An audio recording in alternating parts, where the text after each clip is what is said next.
Guten Morgen, Zuri. Ja, heute Nacht hat es wirklich heftig geschüttet. Deshalb war ich froh, ein Zelt zu haben. Ich trinke jetzt zum allerersten Mal Kaffee hier im Zelt. Ich habe nämlich von dieser Frau, der ich das Handy repariert habe, in der Slowakei Kaffee geschenkt bekommen. Und ich habe mir jetzt Milchpulver gekauft, weil die Milch ja immer schlecht wird. Keine Ahnung, ob das geil ist oder ob das schmeckt.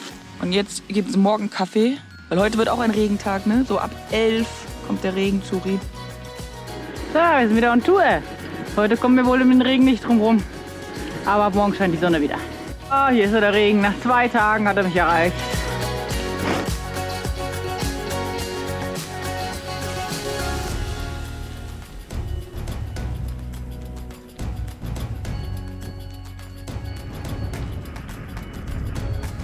Boah, der Regen ist so stark, dass ich auch meine Überschuhe anziehen muss.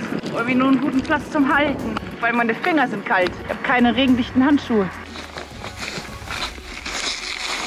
Weil nasse Füße ist noch ätzender als nasse Finger. So, das Navi sagt mir einen ganz anderen Weg, aber ich folge jetzt einfach mal den Schildern nach Prag.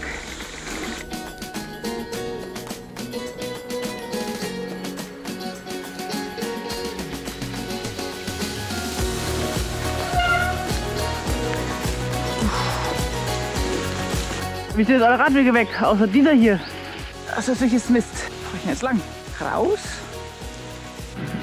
So, ich habe es wieder gefunden. Aber das geht tatsächlich oft nur mit der Broschüre, wo man guckt, in welche Dörfer man muss. Dann bin ich nach links 2 Kilometer und jetzt bin ich wieder on Tour. So, da ist wieder das Greenways-Zeichen. Man muss aber echt wissen, dass man jetzt die 11 lang fährt, weil sonst alleine mit dem Greenways kommt man hier nicht zurecht. Weil oft ist tatsächlich nur die 11 ausgeschildert. Es ist gut, dass es die Broschüre gibt, dass man da ab und zu reingucken kann. Der Regenguss ist auch jetzt durch. Also es ist echt kalt, weil alles so nass ist.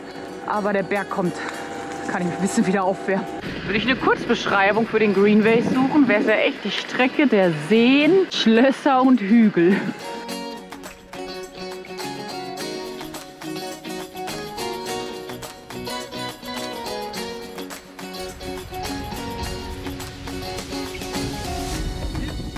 Ah, die 11 links.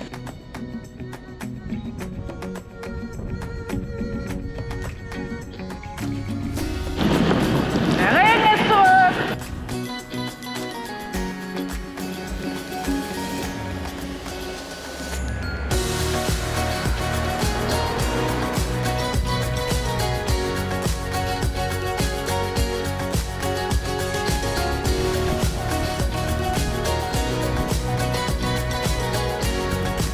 Das ist echt schade, man kommt an so vielen Seen vorbei, aber es ist einfach so nass und so kalt, es sind 11 Grad. Weil ich auch nur in Bewegung bleiben kann, wird er sofort super kalt.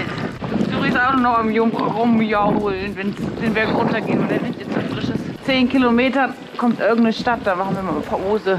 So, den aktuellen Regenguss warten wir mal kurz ab. Das macht keinen Spaß, Zuri, ne? Das ist nur kalt. Ja, ich weiß. Oh, morgen kommt halt die Sonne wieder, ich freue mich so. Noch ein See. Ah, das ist einfach nur kalt. Ah, schade. Da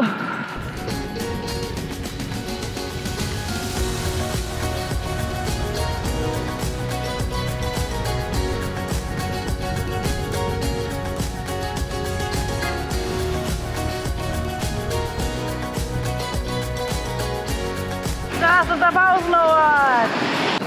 74 Kilometer. Da begibt sich auch ein Radfahrer in Sicherheit mit seinem Zelt. Ja, das ist ein bisschen blöd gelaufen. Hat mich die Fahrradroute um die Stadt rumgeführt.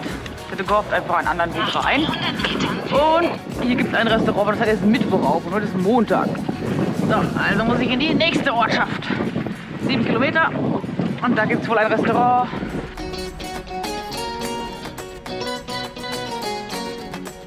Das ist schon wirklich ein schöner Wald. Leider auch eine vielbefahrene Straße.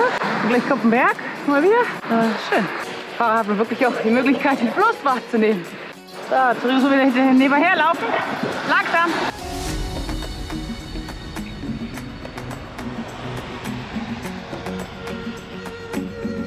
Statt Pause wird das wohl eher unser Endort sein. Beide Akkus sind leer und wir haben 7:30, Quatsch, 6:30. Der Akku muss auf jeden Fall 2-3 Stunden laden. Dann ist dunkel. Wir haben es geschafft.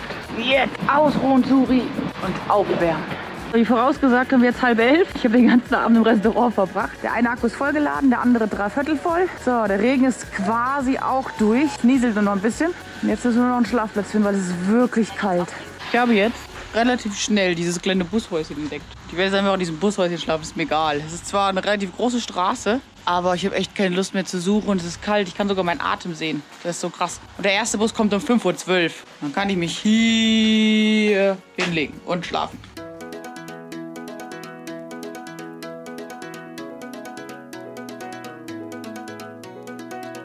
Wir haben jetzt 6 Uhr morgens, bin bereit zum Losfahren. Bin schon um 10:45 aufgestanden, weil um 10:05 der erste Bus kommt. Und deshalb war es eine echt kurze Nacht, 5 Stunden. Und es war echt kalt, ich habe auch echt gefroren. Aber heute soll die Sonne ja scheinen. Ich freue mich auf ein bisschen Wärme. Es zerrt schon an den Nerven, wenn man echt nicht gut schlafen kann, weil es zu kalt ist. Ich sehe den Himmel! So geil nach 3 Tagen Wolken und Regen. Oh. Aber es ist echt noch kalt.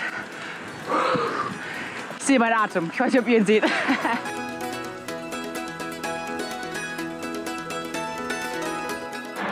Da ist die Sonne nach 3 Tagen. Oh, geil. Oh, wie schön.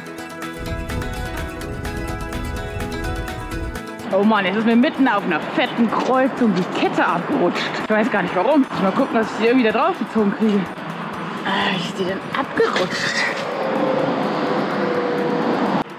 Auf jeden Fall. Oh, jetzt ist meine Helme auch schwarz. Ich muss mal irgendwie meine Hände leicht waschen und dann hoffentlich geht's ab.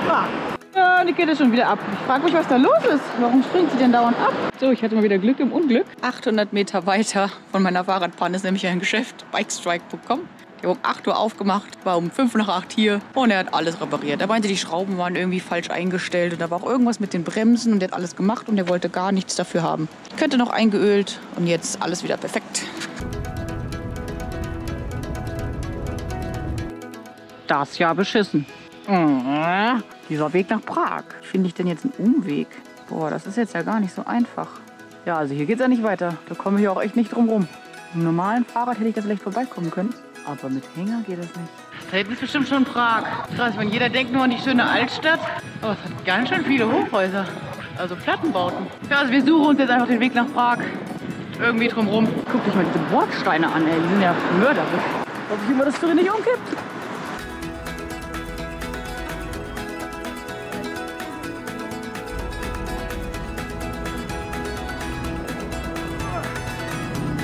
Oh Gott, das ist noch so einer.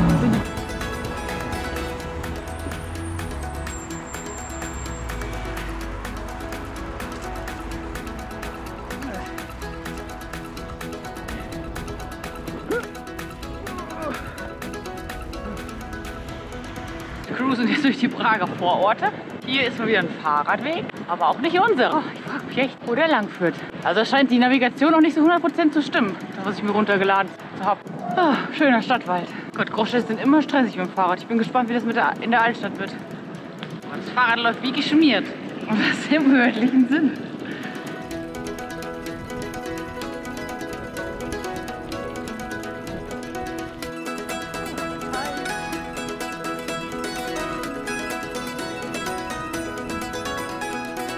Ich bin begeistert.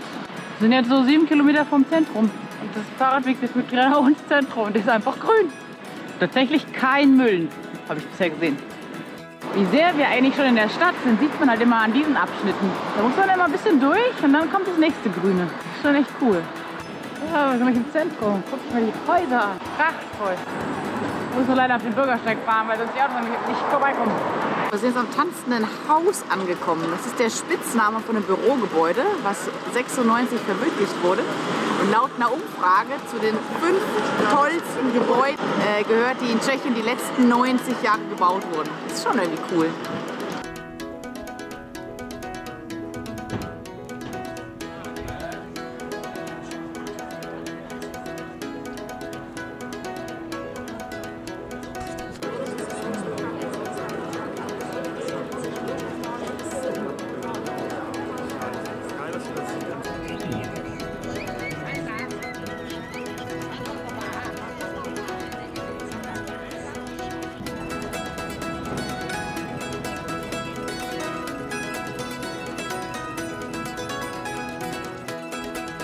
Das ist das alte Stadttor.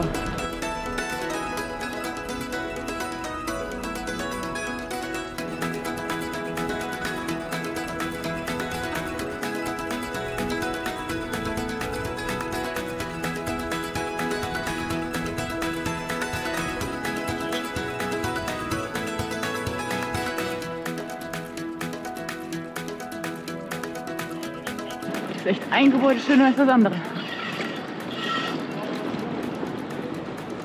Die Karlsbrücke, das Wahrzeichen von Prag.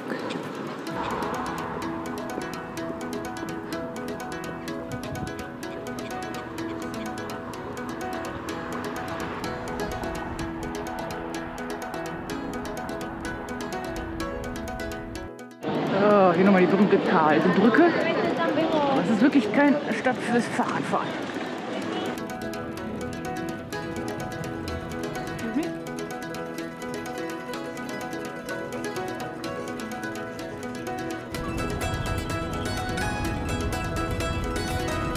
Und jetzt zum Abschluss nochmal Prag von oben.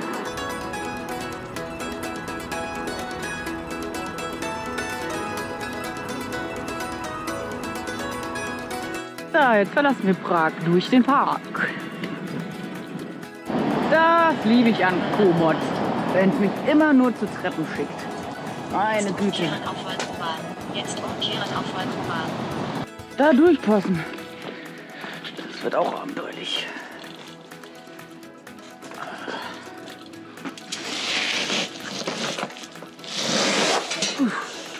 So, Zuri, jetzt nur noch du. Und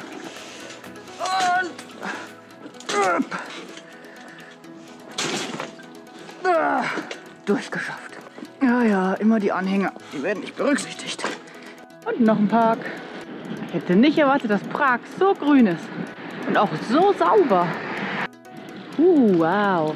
Schloss Troja. Das ist ja auch super imposant. Wahnsinn. So, Zuri, deine Zeit ist gekommen. Sind wir nicht auf dem Fahrradweg. Und raus mit dir.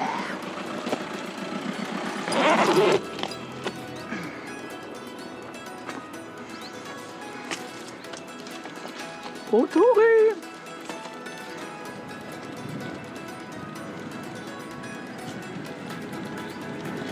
Rechts. Wir folgen jetzt der Eurovelo 4 bis Dresden, also der Elbe-Radweg. Könnte ein sehr schöner Weg werden. Scheint mir auch gut ausgebaut.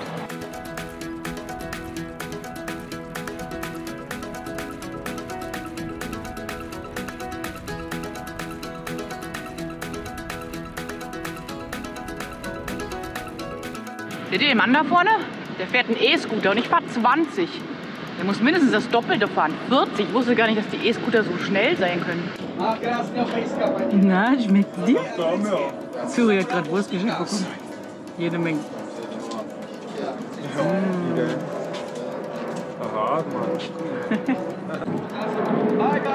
Bye!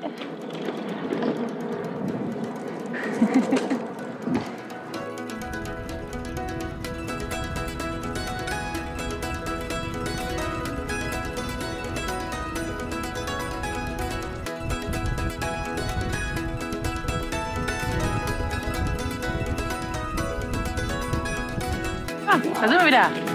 Am Fluss.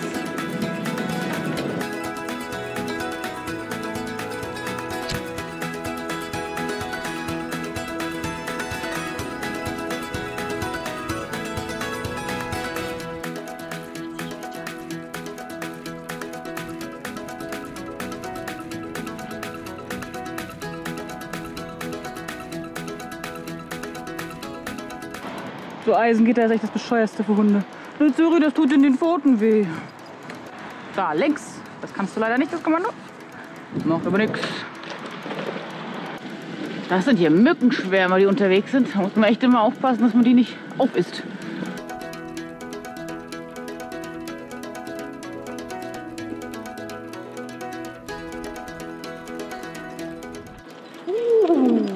Tschechien hat es echt in sich mit den Schlössern. Wahnsinn. Schön zu. Das ist ja traurig. So, ein kleiner Blick aufs Schloss. Steht auf der Mauer. Was eigentlich viel geiler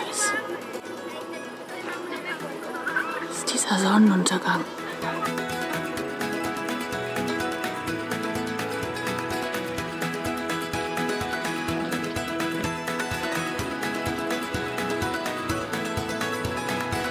Das hier ist mein Schlafplatz. Ich denke, hier wird heute niemand mehr hinkommen. Hier ist ein See. Was heißt ein See? Ich glaube, ein Tümpel. Es sah aus wie ein See. Ich dachte, vielleicht gibt es hier irgendwie ein Häuschen oder so. Das sieht man halt alles nicht. Das ist ein Weg, der ist richtig beschissen. Der ist voller Löcher und Pfützen und schlammig. Deshalb glaube ich nicht, dass hier irgendjemand vorbeikommen wird. Vor allen Dingen, hier sind so Stäbe. Ich weiß nicht, was das ist. Hopfen vielleicht? Vor allen Dingen, der Weg ist hier hinten halt auch zu Ende.